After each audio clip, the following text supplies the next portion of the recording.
TWR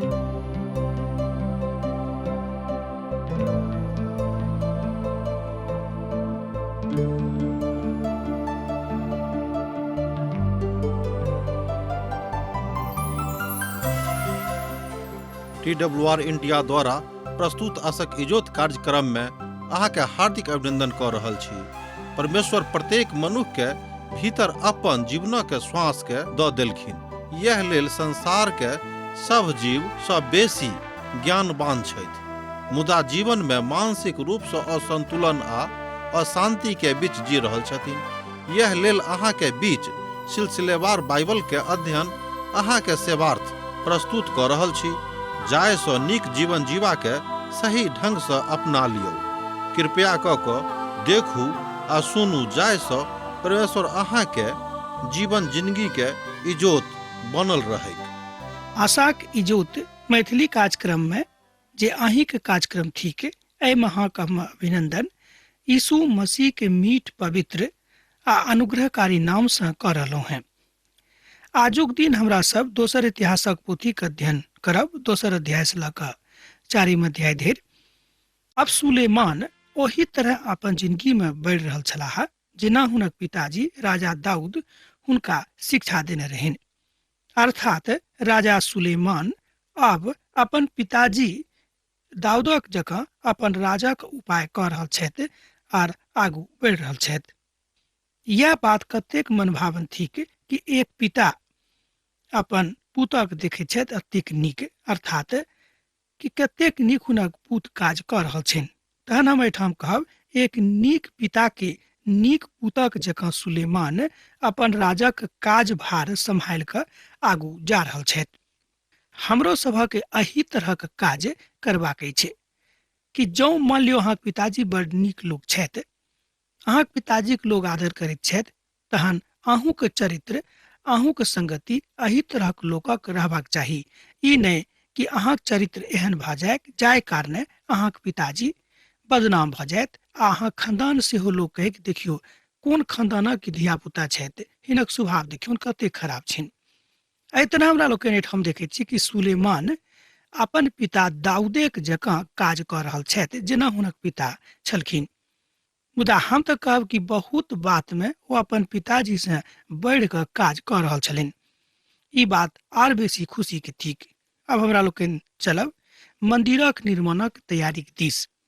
और सुलेमान अपन प्रभुक नामक एकटा भवन और अपन राजभवन बनबेबाक निश्चय कयलथि। तै सुलेमान 70,000 बोरा और 80,000 पहाड़ से पाथर काटा वाला और गाछक दावे वाला और हुनका ऊपर 30,600 मुखिया के ठहरा देलनि।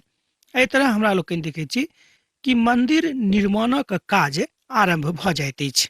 किनका की करबाक छनि तकरा लेल सुलेमान बहुत लोकक नियुक्त कऽ देलनि, जाहिसँ मंदिर निर्माणक काज में कोनो तरहक असुविधा नहि हुइक।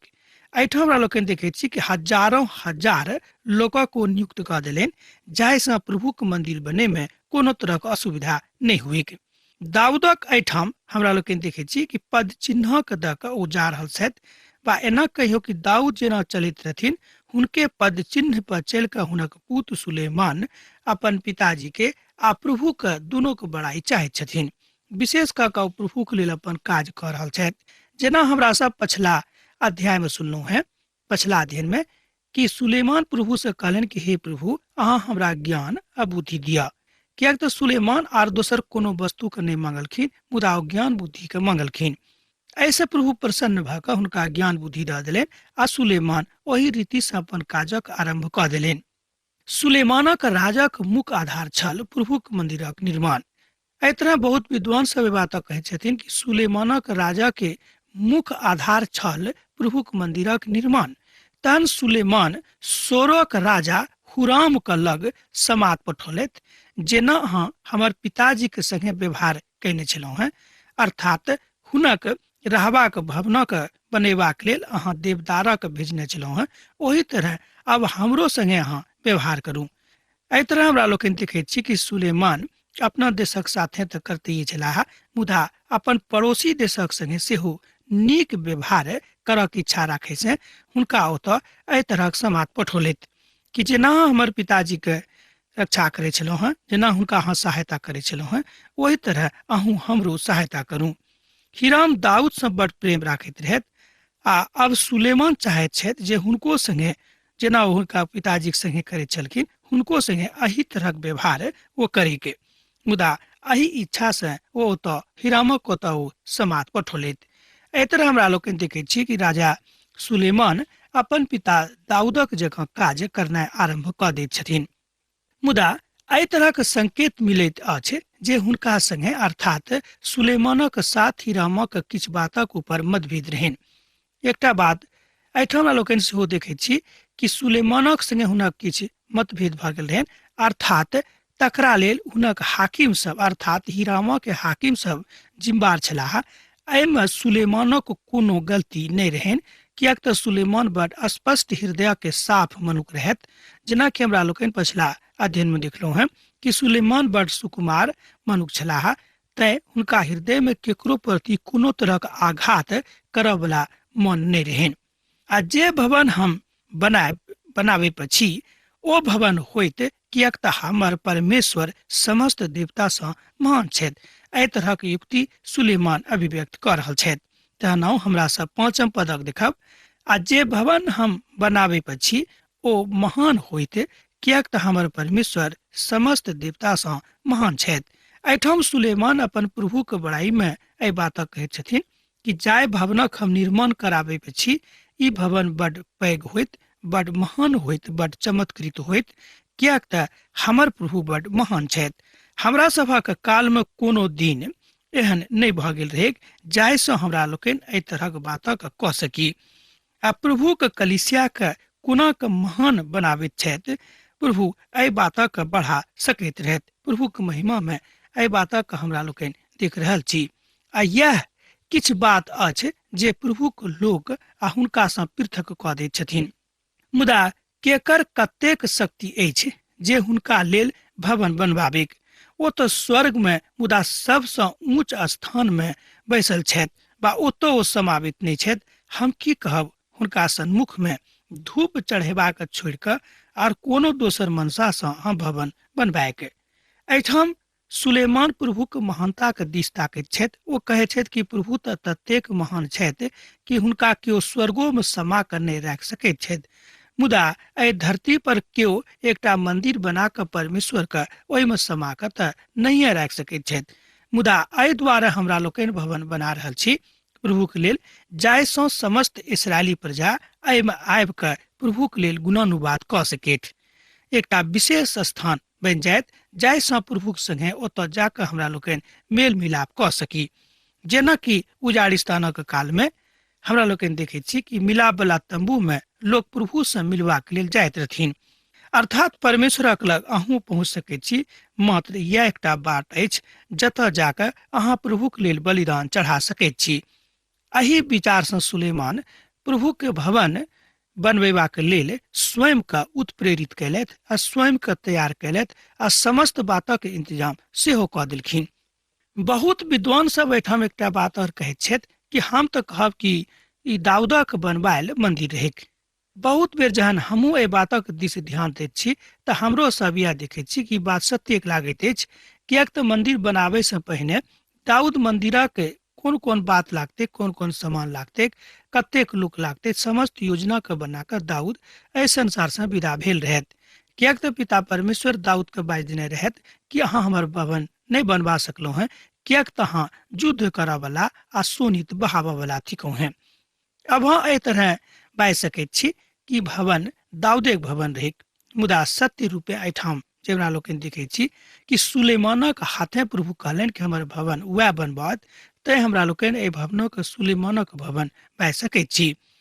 अब हाँ एहि तरह एहि बातक सुझब बा बुझब जे ओ प्रभु के संदूकक राखबाक लेल ई भवन बनवा रहल छथि। आ पद 9 के दिस जो अहाँ पर ध्यानक लऽ जायब तऽ पायब हमरा लेल बहुतो लकड़ी के तैयार करब, किएक तऽ जे भवनक हम बनवा रहल छी ओ बड़ पैघ और अचंभा होइत। ई मात्र पैघ नहीं हेत, मुदा ई आचरण में सेहो आवे वाला आ महान अचरज करा वाला ई भवन होइत।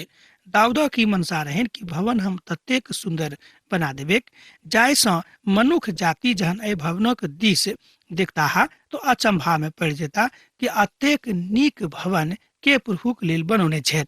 एहिठाम हमरा लोकनि देखैत छी कि राजा सुलेमान अपन प्रभुक लेल एकटा महान भवन बनबेबाक लेल तैयार छथि।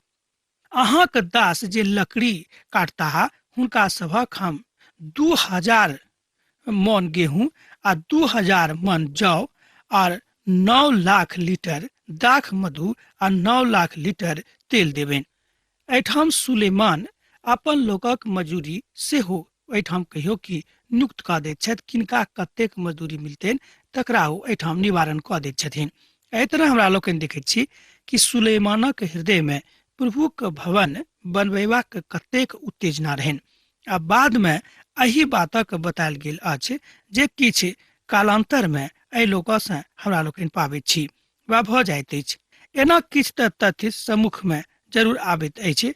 ओहिमे से 70,000 बोझिया, 80,000 पहाड़ पर पाथर तोड़े वाला और गाछ तोड़े वाला आ तकरा बाद जे ओहि कामक नियंत्रण राखते तकरो लेल ओ बहुत मनुखक नियुक्त कऽ देलनि आ हुनको मजदूरी के सेहो मुक्त कऽ देलनि।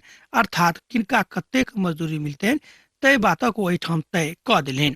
एहि तरह हमरा लोकनि देखैत छी कि सुलेमान बड़ सुसज्जित ढंग से वा सुसंगठित ढंग से मंदिरक निर्माणक आरंभ कऽ दैत छथि आ मुखिया के नियुक्त सेहो कऽ देलनि जाहिसँ ओहि सबटा काजक देखेक जाहिसँ मंदिर निर्माणक काज में कोनो तरहक बाधा वा विघ्न उत्पन्न भऽ कऽ सन्मुख में नहि आबेक।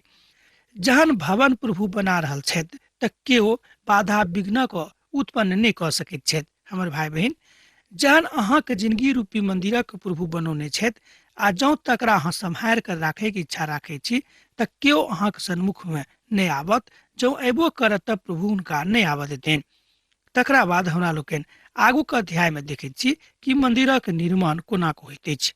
तहन सुलेमान यरूशलेम में मोरियाह नामक पहाड़ पर ओहि स्थान पर प्रभु के भवनक बनबौने आरंभ कऽ देलखिन जिनका हुनक पिता दाऊद दर्शन पाबि कऽ यबूसी ओरनानक खलिहान पर तैयार करौने छलाह। एहिठाम हमरा लोकनि देखैत छी कि ओते भवन निर्माणक काज आरंभ भेल जतऽ हुनक पिता एहि बातक विषय में सोचने रहते कि परमेश्वरक भवन एहिठाम बनतेक, अर्थात यबूसी ओरनानक खलिहान पर तैयार कैल जेतैक। कियक तऽ दाऊद एहि बातक अपन दर्शन में पिता से देखने रहत, अर्थात प्रभु से देखने रहत कि मंदिरक निर्माण एहिठाम कैल जायक। एहि स्थानक विषय में तऽ हमरा सब पहलो अध्याय में सुनि चुकलहुँ हैं। ओरनानक खलिहान पर दाऊद प्रभु के लेल वेदी बनबोने रहत।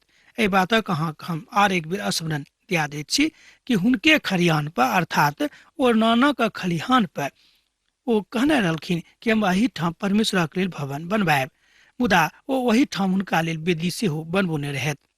जेना हमरा लोकनि जानैत छी कि अब्राहमक प्रभु एहि पहाड़क ऊपर आबि कऽ अपन पुत्र इसहाकक बलिदान देबाक लेल आज्ञा देने रहत। आ आजुक दिन धरि ई ओतऽ मंदिरक किछु बातक हमरा लोकनि देख सकैत छी, मुदा ओहि कालक मंदिर तऽ अखन ओहि स्वरूप में विद्यमान नहि थिक, मुदा ओ स्थान एखनो ओतऽ थिक जतऽ लोग जाकर खोजबीन करैत छथि आ सुलेमानक भवनक विषय में प्रभुक भवनक विषय में जानकारी प्राप्त करैत छथिन।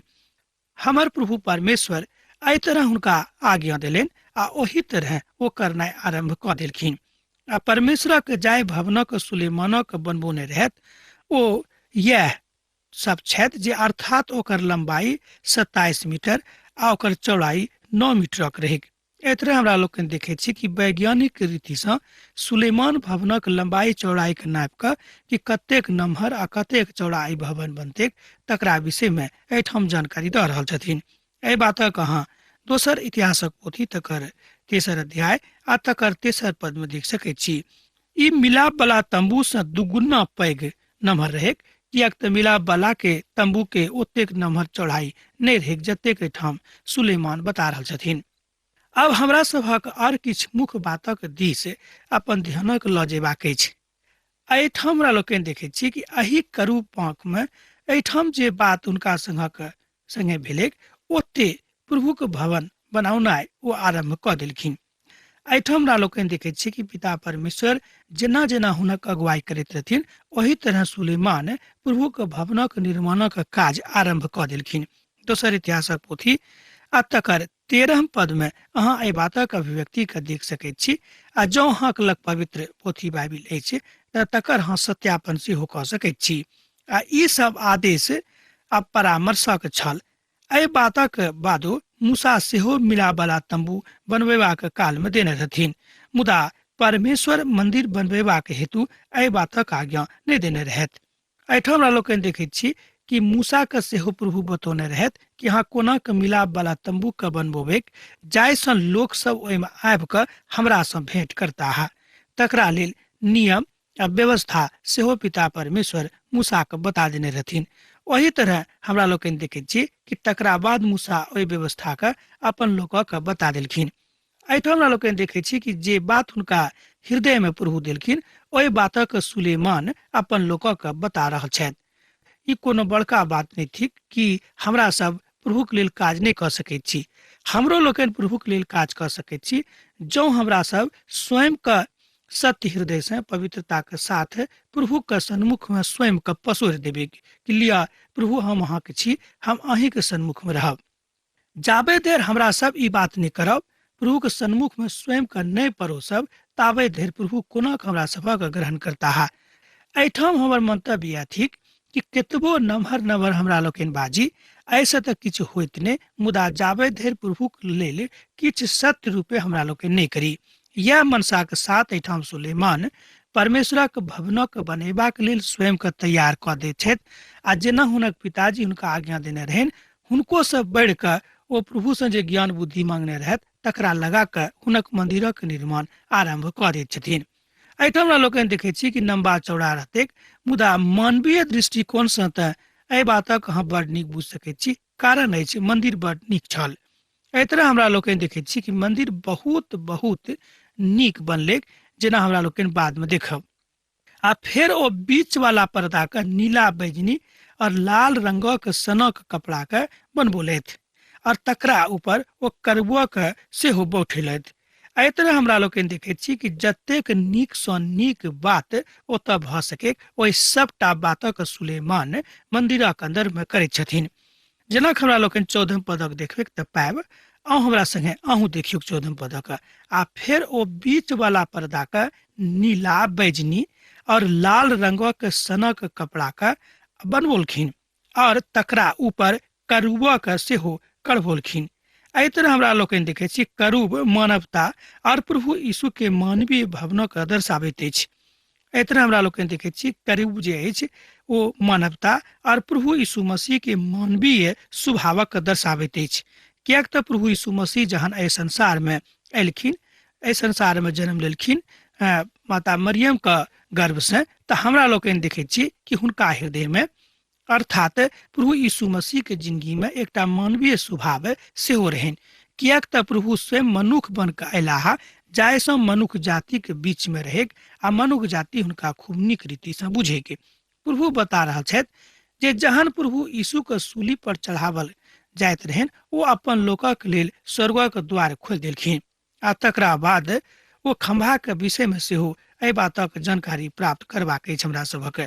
और भवनक सन्मुख में वो 15 मीटर और 75 सेंटीमीटर ऊंच 2टा खंभा बनबोलखिन और जे कंगन एक एक के ऊपर रहत वो खूब नीक कऽ वो 2 मीटर चौड़ा रहे, तकरा ओहि पर राखि देलखिन। एहि बातक अहाँ 15 पद में देख सकैत छी। एकर अर्थ यह भेल जे खंभा बहुत नमहर आ पैघ रहे, कियाक तऽ एहि द्वारा बनावल गेलै जाहिसँ लोग दूरे से बुझे कि प्रभु के मंदिर एहिठाम ठीक है। और फिर वो भीतरी कोठली में साकेल बनवा के खंभा के ऊपर लग बोलैत और एक एक सय आ ओकरा भीतर में हमरा लोकनि देखैत छी अनार सेहो बनवा के साकलक ऊपर लटकवा देलखिन। एहि तरह हमरा लोकनि दोसर इतिहासक पोथी तकर 3 अध्याय आ तकर 16 पद में देखैत छी। एहिठाम 3 अध्याय में अहाँ मंदिर के एहि विषय पर हमरा सब विचार करलहुँ हैं कि एहिठाम कोन तरह प्रभुक दास राजा सुलेमान प्रभुक मंदिरक निर्माण करा रहल छथि आ कोना के ओहि मंदिरक सुसज्जित कऽ रहल छथिन। हमर भाई बहिन, हमरा लोग के एही तरह अपना जिंदगी के सुसज्जित करबाक अछि, कियाक तऽ ई मंदिर हमरा सभक भेटल अछि जे हमरा सभक देही थिक। तैं एहि तरह सेहो इशारा कयल गेल अछि कि जेना सुलेमान अपन मंदिरक खूब नीक रीति से सुसज्जित कऽ रहल छलाह, पवित्र कऽ रहल छलाह, ओही तरह हमरा सभक जे मंदिर रूपी देही भेटल अछि तकरो हमरा सभक एही तरह सुसज्जित करबाक अछि आ पवित्र सेहो करबाक अछि। आर दुनो जालीक लेल 400 अनार और जे गोला खंभा के सिरा पर रहेक हुनका झांधे वाला एक एक जालीक लेल अनारक 2-2 पाँति बनबोलखिन। एहि तरह हमरा लोग देखे छी कि मंदिर जतेक नीक भऽ सकै तकरा लेल सुलेमान प्रयास कऽ रहल छथि। एहि बातक अहाँ 13 पद में देख सकै छी, दोसर इतिहासक के 4 अध्याय के 13 पद में। और दोनों जाली के लेल 400 अनार और 4 गोल खंभा के सिरा पर रहेक हुनका झाँपे वाला एक एक जाली के लेल अनारक 2-2 पाँति बनबोलथि। एहि तरह हमरा लोग देखे छी कि सुलेमान परमेश्वरक मंदिर बनावे में खूब आनंद के साथ स्वयं के समर्पित करे छथिन। एहिठाम हमरा लोग देखे छी कि 4 अध्याय में मंदिरक जतेक निर्माणक काज भेल रहेक ओ सबटा खूब नीक रीति से भऽ गेल रहेक। जतऽ लकड़ी लगेबाक रहेक ओतऽ लकड़ी लगबोने रहत, मुदा जतऽ जे किछु लगेबाक अर्थात उचित बात जे रहेक ओ मंदिरक निर्माणक सुसज्जित करबाक लेल ओ बनवा देलखिन। जेना कि हमरा सब मिलाप वाला तंबू प्रभु यीशु के दिस संकेत करैत अछि आ सफेद कपड़ा प्रभु यीशु के सादगी के दिस इशारा करैत अछि। एहि तरह हमरा लोग देखे छी कि जँ अहाँ इब्रानी के पोथी में प्रभु यीशु मसीह के विषय में एहि बातक ऊपर विचार करब तऽ पाएब कि प्रभु यीशु मसीह के ओहि दिस लऽ जाब गेल छनि जतऽ प्रभु यीशु मसीह ठाढ़ भऽ कऽ समस्त मनुष्य जाति के लेल हुनका हेतु उद्धारक द्वार खोलि रहल छथि। हमर श्रोता मित्र, कतऽ खोलने रहथिन हमरा लोग जानैत छी, गुलगुता पर, अर्थात सूली पर चढ़ि कऽ जे गुलगुता में रहे ओहि स्थानक नाम गुलगुता सेहो कहल जाइत अछि। बहुत केओ ओहि स्थानक नाम खोपड़ीक स्थान सेहो कहैत छथि। मुदा इतिहासकार सब बताबै छथिन कि एहि द्वारा पिता परमेश्वर सुलेमान के एहिठाम कहलनि कि हम मंदिर बनबौ, कियाक तऽ यह ओ परम पवित्र स्थान छल जतऽ प्रभु यीशु मसीह अपन धिया पुता के लेल अर्थात संसारक लेल अपन प्राणक न्यौछावर करबाक हेतु अपन तैयारी कऽ रहल छलखिन। अब हम अहाँ से यह कहब कि अहाँ ई बात तक बुझि गेल होबे। अब हमरा विदा दिअ, कियाक तऽ अहाँ से विदा होय के काल भऽ रहल अछि। अब आजुक अध्ययन एहिठाम समाप्त कर रहलहुँ हँ। पाती जेना अहाँ सब लिखैत छी, लिखैत रह बिसरायब नहि। यीशु के प्रेम सैद घड़ी अहाँक जिंदगी में बनल रहे। आमीन। हमर विश्वास अछि कि ई कार्यक्रम अहाँ के लेल लाभदायक सिद्ध अछि। हम चाहै छी कि अहाँ अपन आशीषक के हमरा संग साझा करू। जँ अहाँ के नजीक बाइबल सँ आ जीवन सँ संबंधित कोनो प्रकार के प्रश्न भऽ सकै अछि तऽ अपन समस्या के लेल प्रार्थना करबा के लेल जँ चाहै छी तऽ हमरा फोन नंबर पर जरूर संपर्क कऽ सकै छी। परमेश्वर अहाँ सब के लेल एकटा सुंदर, सुखद, आनंदित दिन प्रदान करैक।